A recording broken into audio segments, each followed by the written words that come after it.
Today's sermon is titled, What's Love Got to Do with It? Side with Love and the Eighth Principle, to be delivered by Everette Thompson. Everette Renee Harvey Thompson has over 20 years of experience in community organizing, organizational development, and movement building. He is a Southerner by birth and choice and has dedicated his career to strengthening organizational infrastructure in the South. Formerly the Side with Love campaign manager, he currently serves as the political education and spiritual sustenance specialist at the UUA. Everette is a lead trainer with Black Organizers for Leadership and Dignity, BOLD. Everette Thompson holds a BA in English and BS in Public Administration from North Carolina Central University in Durham, North Carolina, and an MA in Nonprofit Leadership and Development from the University of Delaware in Newark, Delaware. He's a current Master of Divinity candidate at Candler School of Theology at Emory University in Atlanta, Georgia. Everett's most significant work is his son, Elijah Thompson, of whom he is most pleased and proud to be his father. Everette, aim for 2:05 p.m. You got it. Well, good morning to some and good afternoon to others. I just want to say thank you for this opportunity, this moment to be with you. I also just want to say thank you also to my mom, the Reverend Dr. Karen Georgia Thompson, my sister-in-law and family who's joining us, each of you as lay leaders, but also as leading this work. Y'all remind me over and over that I'm not alone and that what we do is a part of a larger fabric of work of itself. I also want to say a special love to my sister, Susan Leslie, and my brother, Bruce, who is also joining. Susan Leslie is with the Unitarian Universalist Association, and she introduced me to UUA and this work.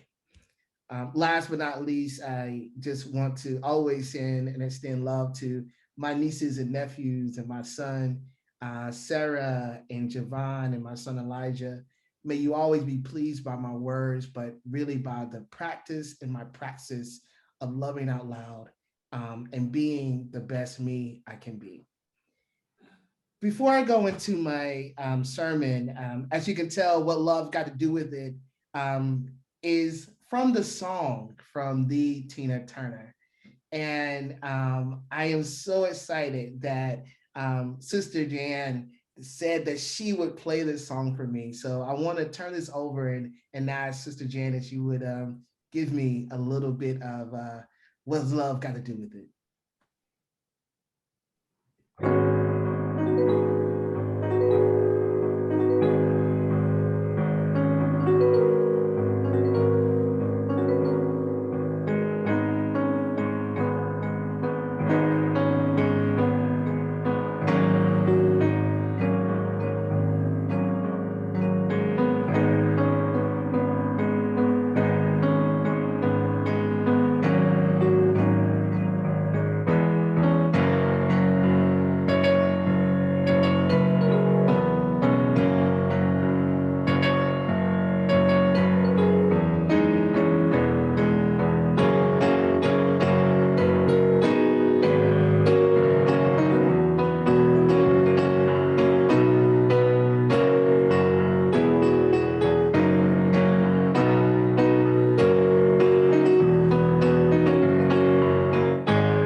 If you're like me, you're probably still singing parts of that song. And um, this song came out in the early 1980s. I was a wee young person, not too young. And I remember feeling every word, not really knowing exactly what it meant, but I was like, who needs a heart when a heart can be broken? And when I looked at this song, What Love Got to Do with It, I really started to think about where we are in this current moment. And I want to just give us the landscape of what was happening in the early 1980s when this song came out. So first, What Love Got to Do with It, the song itself was written by singer-songwriters Terry Britton and Graham Lau. And Tina Turner was not the first person that they had offered this song to. They had actually offered the song to Cliff Richards and Phyllis Hyman and Donna Summers, and they all denied the song. It was like, nah, or they waited on the song. Like, my love, Donna Summers was like, I'm gonna sing it eventually, but she never recorded it, right? And then here we go with Tina Turner. By this time, she was around 44 years old. And her life had been shifted and turned. She was leaving an abusive relationship and really began to make her own way into her own name to reclaim her own self. And so Tina Turner, this was her fifth album, her fifth solo album. And this song, she decides to record. She decides to record. She was 44. And I remember the MTV video of Tina Turner with her hair all up and the red high heels walking through the streets of New York saying, what's love got to do with this? Who needs a heart when a heart can be broken? Love is just an emotion. You know what I want? I want the gratification of right now. I want to come back into my being and for y'all to see me fully as I am, not just Tina and Ike, but Tina Turner, the iconic. Also, in the early 1980s, the social and political context of that time, we noticed that economically we see a technological advancement. This is the time where computers became really on market, right? 64 gigabytes, I'm sorry, it was 64, gigabytes was actually out. People was playing and gaming. We were still riding the economic waves of that time, right? The great expansion. We hadn't hit a depression yet. Politically, you could think about the US was still at war. We were at war in El Salvador. We had bombed Libya in 1981. And in 1982, there was the war at home, right? The war on drugs that was targeting Black and brown communities and actually incarcerating people at greater rates, destroying and dismantling families one after one. And then when we think about, or when I think about the 1980s in the context of this song, it was also at the time of a pandemic. The HIV and AIDS crisis was actually spreading across America. We started to see death and dying of our siblings, of people with a rash, and then it became the gay man disease. And then there was so much hysteria around who and why and if those folks should be saved. In 1984, researchers finally identified the cause of AIDS, which was the HIV virus. Later on in the year, you see ACT UP, the organization that actually came to put to the forefront of this American society the reality of we are dying and you are doing nothing. So in 1984, that small period, all these things were moving in the background as Tina Turner also was singing the song of What's Love Got to Do with It. And in many ways, that song also was an anthem for all these other social and political and economic things that were happening. There was a question to the government, what love got to do with it when you are denying me the right to live by not providing medicine and by not seeing my dignity, by not acknowledging that I am human. There was a what love got to do with it moment when we were bombing in Libya. We were targeting and saying that Black and brown folks, were really suspectable to be drug addicts and they just need to be incarcerated, not to be reformed. There was a love, what does love got to do with it moment when economically we were moving from farming, we were moving from a communal understanding of how we are together to a more siloed living and being. Fast forward to this moment in time, I want to apply what love got to do with it in the context of our moment, the eighth principle.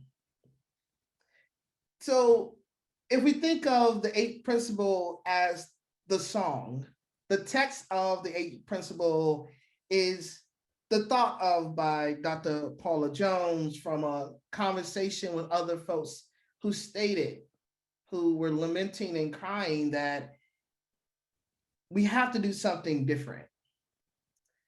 Our UU faith, where Black and brown, Indigenous, and other people of color, we are not on the margins. We are actually in this faith just like everyone else, yet our voices are not being heard or centered or understood. We are being looked over and neglected. And the pain is really, really hard. The eighth principle as the song of the text is also being offered up to the body of witnesses, particularly our white siblings, to say, how do you see us?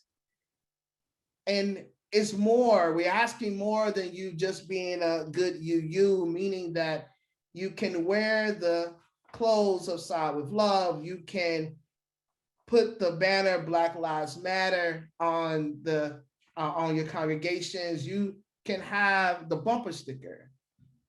But we're asking to move from the orthodoxy of our religion, meaning our belief, to the orthopraxy of our religion, meaning the intersection of our beliefs and our practices out loud, which is the beloved community. The eighth principle as a text and as a song is also saying, it's coming from a feeling of how do we hold each other accountable and mutual accountability. We like to talk about covenant within the UU ecosystem. How and what is our covenant with accountability? How do we really engage in a relationship that is not based off of shame or guilt, but is actually based off of the understanding that when we all are together, we can all succeed. The eighth principle, again, as the text, and I think about, the eighth principle as an artist, right? So, and the art of the eighth principle is based off of, or it's been painted by the canvas of our faith tradition. The artist, our faith tradition itself, founded or kind of merged together in 1961 between Unitarianism and Universalism into one faith. Both of those heritages, that lineage, provides a strong voice for social justice and for liberal religion. We are 60 years old, not 44, not like Tina, but we're 60 years old.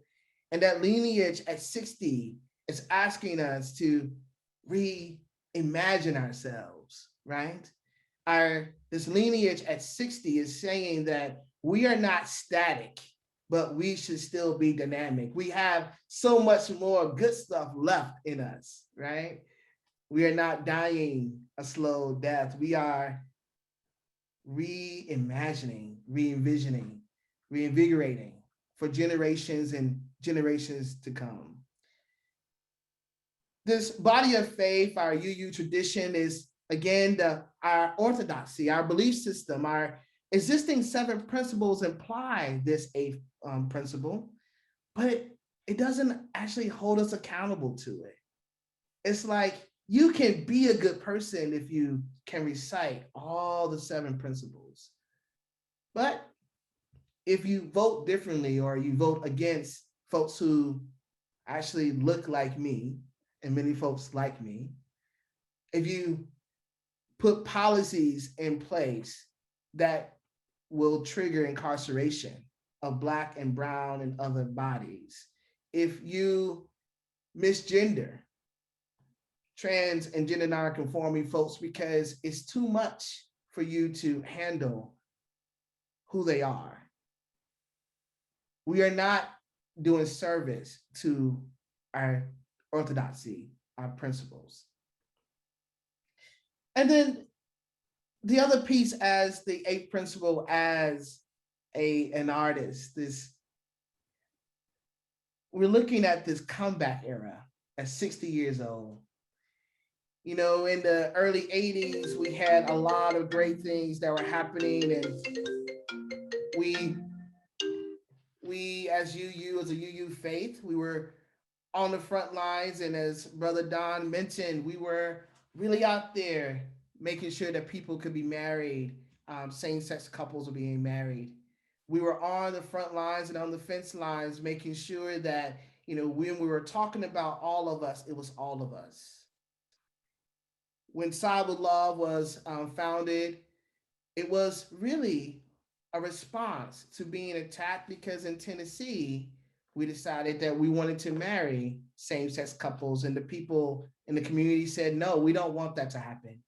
And they came to the congregation and they actually shot in the congregation, and there was harm. And as a faith tradition, we said, no, we will not just let this go. We will not just stand by. We will not retaliate in the same way. We will retaliate with love. So our slogan and our brand became Side with Love. Our actions became showing up in those beautiful shirts at every protest. Sometimes people call us, oh, the Side with Love protest people? Yes, that's who we are. When I think again around this current economic, social and economic context, we also need to look at what's happening within 2021. We see a rise in joblessness across the country. We see folks who are fighting for, one, a minimum wage, which is $15, but we also know that we should be fighting for a livable wage, which is $25 for the work that people are doing. Unemployment and underemployment and the rise of the gig economy, be it the Ubers and the DoorDashes and all these other things that doesn't really allow for a safety net for our people, for our siblings to live. If they get hurt on their jobs, there's no recourse. You just are taken out of work. For our childcare workers and our essential workers, as we call them, we have not provided ample protection. We have not upheld what does it mean to be essential when we give you little to nothing. In this political historical moment, we are at war globally still. We are at war at home. The war on Black people, as we continue to see, even in the video, the lament, the cry, to know that Black lives matter, or we heard the concern that we have children in cages and that is increasing, to understand we have folks who are trying to move into this country, the land of promise, alleged, or for some, so that they can have or attain their dream, be it the American dream or something else. And again, we have a pandemic, a health pandemic. COVID-19 lifted the veil of all the health disparities. It brought to front and center the things that small towns and actually other places have been saying before, that we are inadequately financed to address the issues that are happening. That Black and brown bodies are continued to be practiced upon. That folks who might be fluffy like I am will be denied services based off of Do you or can you really live long, or should you live long? Vaccines were rolled out more in other areas and then less in Black and Brown communities from California to Georgia to Ohio and Florida. Our own selfishness said that we would decide whether or not we would wear a mask because I matter more than anyone else. So, with all these things, you may say, Everett, where are you going with this? Well, the other piece around what love got to do with it as the text and as Tina Turner and as our own practice is that it provides us an orthopraxy. It is the combination of our faith and our values, our sources and our practices. It allows us to integrate these things in the day-to-day life. You know, in my line of work, we say 300 times you do something, you can make it a habit. 3,000 times you do something, it becomes muscle memory. So we encourage us to actually say, how do we practice over and over and over again the art of love? How do we actually talk about what does it mean in my day-to-day life, in those moments that are not front and center, in those moments where I don't have on my side with love, in those moments where I can put away the mask of liberalism? Will I still honor my faith in practice, process, and procedure? Does my bank account actually reflect my love in practice? Am I gifting to places where Black and Brown and Indigenous and other people of color are suffering? Am I providing shelter to those who are in need? Does my congregation in our response, do we not trigger the police when there is an infraction? Do we think about ways that we can not increase the prison industrial complex? Do we think about the way that not only our LGBT, lesbian, gay, and bisexual and transgender kindred should be open and affirmed, but can we also see our formerly incarcerated kindred as sane? So they don't have to assimilate into a normative, but they can be beautiful, brilliant as they are. This moment is also asking us in this orthopraxy to think about the widening the circle of concern, this study on what we can do, not just as just words or thoughts. We like to read and we like to pontificate, but how do we put in the actions that has been there, that has been laid out for us to do? The second refrain or within what's love got to do with it is Tina Turner belts out, I've been taking on a new direction, but I have to say, I've been thinking about my own protection and it scares me to feel this way. Well, beloveds, the eighth principle is an opportunity for us to move into a different direction. It is a direction that not just centers, but it honors, it actually allows us to live into the beloved community, the love that we say that we are and that we have, the inherent dignity and worth, the principles that we lean on into. It allows us to embody that. And if you're thinking about your own protection, this is the moment for you to move from your place of contradiction, from this place of you might be the place of feeling to a place of fact. The feeling is good. It gives us good information about where the tension might lie. But the fact is, if we are going to survive as a UU faith and tradition, we have to do something different. And if you're scared, that's good. Because this is a scary thing that we're up to. We are actually raising the bar, raising our own expectation, raising our moral understanding of what is needed for us to actually dismantle the hell that is here on earth, and that we know that we can do it. So although I'm talking about the adoption of the 8 principles, beloveds, I'm actually asking us, I'm telling us, I am begging us to think about the adoption of this praxis, the practice on a day-to-day basis. What does it mean to live your values? What does it mean to be scared and face the challenge of day-to-day of this moment? But most importantly, what does it mean to say without any reverence, any reservation, not only what love got to do with it, but have an answer that it has everything to do with it for me to be totally free and for you too to be free as well. May we create the beloved community that we so desperately need. May we open our congregation, our homes, and our hearts in a way that align not just in theory, but in practice. May our day-to-day activities align. May we see your faith and your sources by the way you talk and way you walk, but most importantly, by the way you live.